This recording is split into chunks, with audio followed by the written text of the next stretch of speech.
Hello everyone, welcome to Suman's boutique. तो guys 30 day series के day 2 की क्लास में आप सभी का स्वागत है।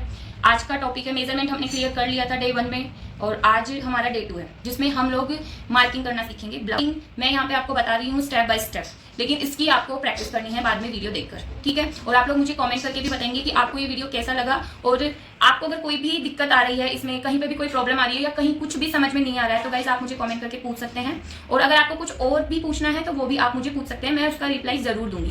तो गाइस यहाँ पे देखिए, मैंने जो है ये क्लाइंट का ही है ये ब्लाउज जिस पे मैं आपको मार्किंग बता रही हूँ। तो ये 1 से 1.25 मीटर कपड़ा है, क्योंकि इसमें हमारी बाजू की लंबाई ज़्यादा है इसलिए फैब्रिक भी ज़्यादा है। तो सबसे पहले आपको बैक पार्ट निकालना है, ठीक है। और जिसकी लंबाई हम लोग रख रहे हैं यहाँ पे 17 इंच। देखिए इसमें मेरा मार्जिन भी इंक्लूड है, या आई मीन जो फोल्ड करेंगे ना हम इसको, नीचे से जो पट्टी हम फोल्ड करेंगे वो भी यहाँ पे देखिए 15 इंच हमें रेडी रखना है। हाफ इंच हमारा जो शोल्डर सीम पे जाएगा, जो अटैच करेंगे उसके लिए चाहिए। और यहाँ पे जो हाफ इंच ये वाली जो पट्टी हम फोल्ड करेंगे तो अंदर डालने के चाहिए, और 1 इंच की हमारी फोल्ड। यहाँ तक आपको समझ में आ गया होगा। तो यहाँ से हम 17 इंच का एक निशान लगाएंगे, ठीक है। हम इसको स्केल से सीधा कर लेंगे, इस तरीके से हमें सीधा करना है। अब हमें शोल्डर निकालना है। यहाँ पे देखिए हमारा शोल्डर 12 इंच इनका, तो यहाँ पे मैंने 6 कर लिया इस तरीके से। अब हमें क्या लेना है, आर्म होल का लेंथ निकालना है। आपका जो भी चेस्ट साइज हो, बस्ट हो, उसको डिवाइडेड बाई 4 करना है। यहाँ पे देखिए मेरा 36 है और इसको हमने डिवाइडेड बाई 4 करके यहाँ पे एक मार्किंग कर ली, ठीक है। इसके बाद में हम यहाँ पे हाफ इंच का लूजिंग देंगे यहाँ पे, ओके।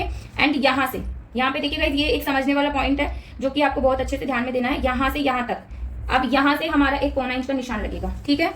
उसके बाद में यहाँ से और यहाँ तक का जो भी हमारा डिफरेंस बच रहा है, देखिए इस तरीके से देखिए कि यहाँ पे 2.25 का है। और ये 2.25 इंच हमें ऊपर की साइड निकालने के बाद में जो भी हमारा आर्म होल था, यानी कि जो हमारे क्लाइंट का आर्म होल है वो हम निकालेंगे। तो यहाँ पे ना गाइस मेरे क्लाइंट का आर्म होल 17 इंच है, तो यहाँ पे देखिए यहाँ पे मुझे 8.5 पे मार्किंग, ठीक है। इसके बाद में अभी नहीं खींचनी है। जो भी आपका बैक क्रॉस हो, ठीक है, वो आपको निकालना है। यहाँ पे हमारा बैक क्रॉस 12 इंच है, ठीक है। कई बार ना ये आगे पीछे भी हो जाता है, ठीक है। जरूरी नहीं कि हमारा शोल्डर 12 है तो हमारा बैक क्रॉस भी 12 ही होगा, नहीं, कभी 12.5 13 भी हो सकता है। बैक क्रॉस से सबका बॉडी के अकॉर्डिंग अलग अलग। इसको हम यहाँ से इस तरीके से मिला देंगे। ये देखिए कई बार ये कम होता है तो ये लाइन हमारी तिरछी भी चली जाती है, ओके। और ये हमारा सेंटर ले लेंगे, ठीक है। यहाँ पे 6.5 के अप्रोक्स हमारी लेंथ निकल के आई है आर्म होल की, जो कि इतना ही हमारा, अगर हम लोग वैसे भी निकालते डिवाइडेड बाई 6 करके चेस्ट को तब, और ऐसे भी हमारा सेम निकला है। बट ये फॉर्मूला मैं आपको एक और चीज अब आपको दिखा देती हूँ कि जितना हमारा, ये देखिए जहाँ पे ये शोल्डर लाइन ली है ये 9.5 है और यहाँ पे 9.5 का हमें निशान लगाना है। इसके बाद हमें हमारी लूजिंग ऐड कर देनी है। 2 इंच की मैंने यहाँ पे लूजिंग दी है। और इसके बाद में यहाँ पे आपको वेस्ट लेना है डिवाइडेड बाई 4। उसके बाद में यहाँ पे देखिए हमारा यहाँ पे 32 हमारा वेस्ट है, ठीक है। 1 इंच जो डार्ट डालेंगे उसका हमने एक्स्ट्रा लिया है। और यहाँ पे 2 इंच हमारी इस तरीके से है, जो इन निशानों को हम मिलाएंगे। ये देखिए अभी आपको यहाँ पे, अगर ये जो मेरी क्लाइंट है इनके यहाँ पे शोल्डर डाउन करने की नीड नहीं पड़ रही है मुझे, तो इसलिए मैंने इस ब्लाउज में शोल्डर डाउन नहीं किया है। बाकी शोल्डर डाउन कैसे करते हैं वो भी हम इसी में मैं आपको क्लियर कर देती हूँ कि देखिए अगर किसी के तो हाफ इंच होता है, किसी के 1 इंच होता है, ठीक है। अगर हाफ इंच है तो आपको इसी में हल्का सा इस तरीके से आप कर सकते हो। बाकी ब्लाउज में बहुत कम लोग हैं जो शोल्डर डाउन करते हैं, क्योंकि सबको ये लगता है कि अगर शोल्डर डाउन करेंगे तो शोल्डर ड्रॉप हो जाएंगे, ठीक है। बट ऐसा नहीं है। तो मैं यहाँ पे हल्का सा शोल्डर डाउन कर रही हूँ क्योंकि मुझे इसमें ज्यादा नीड नहीं है, बट आपके बॉडी स्ट्रक्चर के अकॉर्डिंग आपको करना है। और अगर आपको कुछ भी चीज समझ में नहीं आ रही तो आपको पूछ लेना है। इसको कट करने से पहले अब यहाँ पे एक और चीज मैं आपको क्लियर करूंगी कि आपको लास्ट में जब आप इसको कट करोगे तो उससे पहले आपको ये निशान लगा देना है। आप इसे चाहे पहले कट कर ले या फिर यहाँ पे जब हम डार्ट डालेंगे उसके बाद कट कर ले। ये चीज मैं क्यों बता रही हूँ, मैं इसे कट नहीं करूंगी अभी, लेकिन जब हम इसमें डार्ट डालेंगे ना तब मैं आपको ये कट करके बताऊंगी।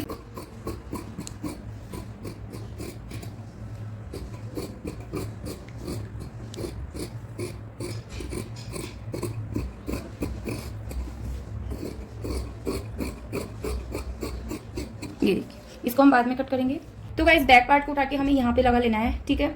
अभी यहाँ पे देखिए मैंने ये इतने हिस्सा हमने छोड़ा है, चारों तरफ से हमें मार्किंग कर लेनी है, ठीक है। और यहाँ पे हाफ इंच का हमें एक और मार्किंग कर लेना है। इसके बाद में है जो यहाँ पर भी हमें हाफ इंच एक्स्ट्रा लेना है। क्यों लेना है वो भी मैं आपको आगे बताऊंगी। एज ए टीज मार्किंग करनी है ताकि आपको पता चल जाएगा कि बैक पार्ट और फ्रंट पार्ट में क्या डिफरेंसेस आते हैं। अब हम लोगों को यहाँ पे गाइस जो हमारा शोल्डर है वो शोल्डर निकाल लेना है, ठीक है। ये देखिए 6 इंच का हमारा शोल्डर था। उसके बाद में वही आपको 2.25 इंच ऊपर निकाल के आर्म होल की लेंथ पे निशान लगा लेना है और यहाँ पे सीधा निशान कर लेना है। उसके बाद में जो हमने उसमें 9.5 का मार्किंग किया था वही रखना है। और यहाँ पे 2 इंच का हमने मार्जिन लिया था और ये देखिए हमने 1/2 इंच उससे एक्स्ट्रा लिया है, तो ये हमारा 1/2 इंच हो गया। अब हम यहाँ पर हमारा फ्रंट क्रॉस लेंगे। तो गाइज यहाँ पे फ्रंट क्रॉस हमारा 11 है और इस तरीके से है जो हम इन दोनों लाइनों को मिला देंगे। आर्म होल का शेप हम अभी नहीं देंगे, उससे पहले हम लोग हमारे डार्ट की मार्किंग करेंगे। जो मैंने आपको बस्ट पॉइंट लेना बताया था उसी मेथड से हम लोग यहाँ से शोल्डर से बस्ट पॉइंट का मेजरमेंट लेंगे, मार्किंग यहाँ पे निशान लगाएंगे और यहाँ पे सीधी लाइन खींचेंगे। ठीक है, एक एक चीज इसलिए बता रही हूँ गाइज आपको ताकि आपको समझ में आ जाए। ठीक है, जहां पर भी आपको नहीं समझ में आया, आप कंफ्यूज हो तो आप लोग कमेंट करके पूछ सकते हैं, मैं आपको रिप्लाई करने का ट्राई करूंगी और मैं जरूर रिप्लाई दूंगी। इसके बाद में जो हम लोग डार्ट लगाते हैं, ठीक है, हमारी सेंटर वाली जो डार्ट लगेगी इसमें, ये बेल्ट वाला ब्लाउज है, तो उसके लिए हमें बस डिवाइडेड बाई 10 करना है। तो यहाँ पे मेरा 3.5 आ रहा है, 3.5 से थोड़ा सा हम यहाँ पे एक्स्ट्रा ले सकते हैं, इतना सा जो बस्ट अराउंड था। एक और चीज मैं यहाँ पे आपको बता दूं गाइस कि कई बार क्या होता है कि हमारा मतलब साइज यही सब होता है बट बस्ट साइज हैवी होता है, उस चक्कर में बस्ट अराउंड भी हमारा ज्यादा होता है। तो वो आपको जब आप मेजरमेंट ले किसी भी क्लाइंट की, तो आपको ये चीजें ध्यान में रखनी होगी कि बस्ट के अकॉर्डिंग ही हमारा बस्ट अराउंड आता है। यहाँ पे हमारा बस्ट अराउंड 13.5 है, 13.5 पे भी हम एक सीधी लाइन खींचेंगे। यहाँ से हमने जो डार्ट का निशान लगाया था, अब जो ये डार्ट है आप लोग इसे 1.5 इंच से 2 इंच तक की लगा सकते हैं। ठीक है, ये डिपेंड करता है आपकी वेस्ट और आपके बस्ट साइज की डिफरेंस पे कि दोनों में कितना अंतर है। ये उतनी ज्यादा गहरी तब लगेगी गाइज जब आपकी वेस्ट बहुत कम है और बस्ट साइज हैवी है। मगर अगर मान लीजिए कि आपके बस्ट साइज भी नॉर्मल है और वेस्ट आपकी इक्वल है कि 4 इंच का या 3 इंच का ही आपके वेस्ट और बस्ट में डिफरेंस है, तो आगे डार्ट गहरी नहीं लगेगी। ठीक है, मैं देखती हूँ बहुत सारे लोग ना ये डार्ट गहरी लगाते हैं और उसके बाद में ना थोड़ा ऊपर जाके बैठता नहीं है ब्लाउज। बहुत सारे क्लाइंट मेरे पास ऐसे भी आते हैं जिनको यहाँ पे प्रॉब्लम रहती है और वो यही बोलते हैं कि ये हमने वहां बनवाया था और हमारा ब्लाउज नहीं बैठा। ठीक है, तो ये डार्ट हमें 1.5 इंच से 2 इंच ही रखनी है, इससे ज्यादा नहीं करनी है। गहरी तब करनी है जब बस्ट साइज हैवी और वेस्ट बहुत कम हो। ठीक, उसके बाद में यहाँ पे ये जो निशान लगाएंगे इससे हमारा ये 1.5 इंच का गैप होना चाहिए, 2 इंच या 1.5 इंच का आपका गैप होना चाहिए। ये आप इसको तिरछा या स्ट्रेट कैसे भी लगा सकते हैं। यहाँ पे हल्का से इसको हमने तिरछा किया है। इसके बाद में 2 इंच का इधर हम गैप रखेंगे, ये इस डार्ट से इस डार्ट का, और यहाँ से भी हम लोग 2 इंच का गैप रखेंगे। उसके बाद में यहाँ पे हम लोग एक सीधी लाइन खींचेंगे। अब जो है यहाँ पे मैं डिफरेंस बता रही हूँ कि यहाँ पे हमें कैसे डार्ट निकालनी है। कई लोग ने यहाँ पे सिर्फ आधा इंच की डार्ट निकाल देते हैं, लेकिन हमें जो मैंने आपको बताया था कि अपर बस्ट और बस्ट दोनों चीजें कैसे होती है कि ये हमारा बस्ट निकल गया। ठीक है, अब हमें अपर बस्ट निकालना है। यहाँ पे जो डार्ट है यहाँ पे मेरा 2 इंच का लगभग हमारे डिफरेंस है, तो हमारे दोनों साइड ना 1-1 इंच की डार्ट डलेगी। तो इस तरीके से है जो हमें 1-1 इंच को इसको कवर करना है। फिर जो है हम यहाँ पे आर्म होल की शेप डालेंगे। आपको ना ये निशान लगा लेना है और इस तरीके से इसको रखना है। इस प्लेट को ऐसे करके आप इस पे चाहे आप प्रेस लगा ले या फिर इस पे क्रीज बना ले। फिर हम फ्रेंच कर्व स्केल लेंगे और आपको इसको इस तरीके से रखना है और जो हमने यहाँ पे फ्रंट क्रॉस का सेंटर पॉइंट लगाया था वहां से इसको इस तरीके से निशान लगाना है और यहाँ पे हम इसे कट कर देंगे। ये देखिए इस तरीके से। ये हमारा जो डार्ट है, जब आप डार्ट डालोगे आपने देखा भी होगा कि जब हम डार्ट डालते हैं तो हमारा ये वाला जो पार्ट है हमारा नीचे आ जाता है। ठीक है, अभी एक और चीज मैं आपको यहाँ पे बता रही हूँ कि मैंने कट कर दिया है, अभी ये और डाउन होगा। जब आप इसको इस तरीके से करेंगे तो देखिए ये हमारी लाइन डाउन हो जाएगी। ठीक है, इस तरीके से, और ये शेप आपको यहाँ पे देनी है ताकि आपको अच्छे से समझ में आ जाए चीज़ें कि ये हमारा कितना है जो डाउन जा सकता है। मैंने पहले इसीलिए नहीं किया ताकि आपको अच्छे से समझा दूँ। ये देखिए, आपने देखा भी होगा कि जब भी हम डार्ट डालते हैं तो ये पार्ट हमारा ऊपर हो जाता है और सही से नहीं बैठ पाता है। ठीक है, तो इसको हमें ऐसे निकालना है। ये हमारा इतना डिफरेंस है और ये उतना ही आएगा जितनी हमें डार्ट डालनी है। ये गैप भी हमारा उतना ही रहेगा गाइस जितना हमारा निशान लगेगा डार्ट का। ठीक है, आई होप यहाँ तक आपको समझ में आ गया होगा। अब हम आगे बढ़ते हैं। हर डार्ट में हम लोग ऐसे ही करेंगे और ये देखिए कि जब आप ना ये वाली डार्ट भी इस तरीके से करेंगे तो इस तरीके से ये हमारा पार्ट डाउन हो जाता है और हम इसको इस तरीके से है जो मिला लेंगे। तो यहाँ पे है जो हमारा थोड़ा बहुत डिफरेंस आता ही आता है। उसके बाद में है जो हम लोग फ्रेंच कर्व स्केल लेंगे और इस तरीके से है जो यहाँ पे निशान लगा देंगे और इसको भी हम कट कर देंगे। तो इसको हम पहले कट कर लेते हैं चारों तरफ से। तो गाइज यहाँ तक है जो हमारा ब्लाउज कट हो चुका है। अब हम लोग इसका नेक निकालेंगे।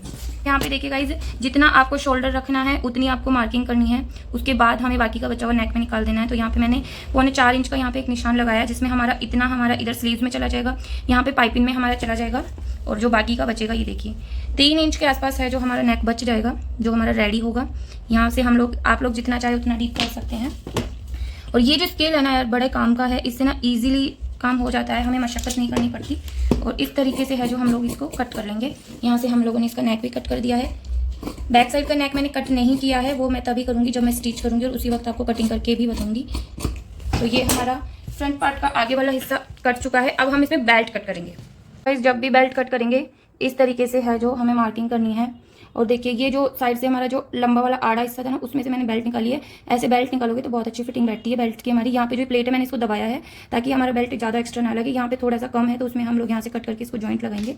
और ये जो है हमारी बेल्ट की मार्किंग भी हो गई है।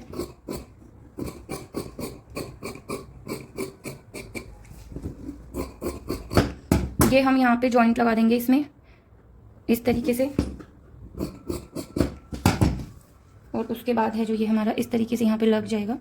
तो गाइज ब्लाउज में हमारे फ्रंट और बैक पार्ट की कटिंग हो चुकी है। आज हमने कटिंग कर ली है। अब जो हमारी नेक्स्ट क्लास होगी उसमें हम इसकी बाजू की कटिंग करना सीखेंगे और डिटेल में हम बाजू को कटिंग करना सीखेंगे और अच्छे से समझेंगे कि हमारे बाजू में कहाँ कहाँ हमें प्रॉब्लम होती है। तो अगर आप मेरे चैनल पर नए हैं तो चैनल को सब्सक्राइब कर ले, फेसबुक पेज को फॉलो कर ले। तो मिलते हैं नेक्स्ट वीडियो में, तब तक के लिए जय श्री कृष्ण।